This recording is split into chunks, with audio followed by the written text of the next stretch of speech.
Hello guys, welcome back to my channel. This is question number 3 of solving KCL problem. ಕೇಳಿರೋದೇನು calculate the node voltage V B using nodal analysis. This is node A, ಇದು node B, ಇದು node C, ಇದು node D.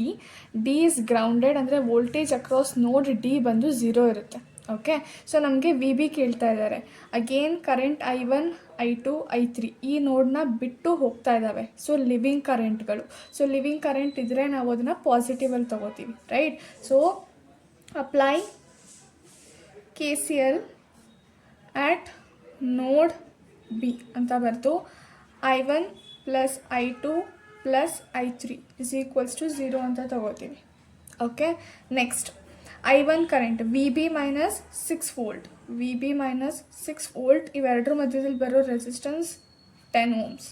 Okay, and I2 current ಮಾತಾಡೋದಾದರೆ VB minus 4 divided by 8 ohms plus I3 VB minus VD, that is 0.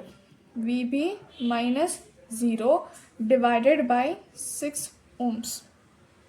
Okay, separate ಆಗಿ ಮಾಡ್ಕೊಳ್ಳೋಣ. VB divided by 10 minus 6 divided by 10 plus VB divided by 8 minus 4 divided by 8 plus VB divided by 6 is equals to 0. Okay, fine. ಈಗ V B common ತೆಗೆದುಕೊಳ್ಳೋಣ.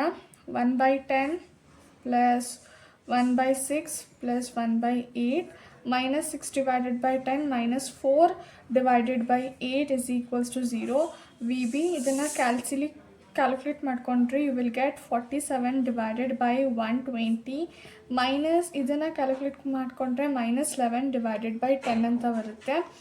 is equals to 0. ನನಗೆ ಬೇಕಾಗಿರೋದೇನು V B, right?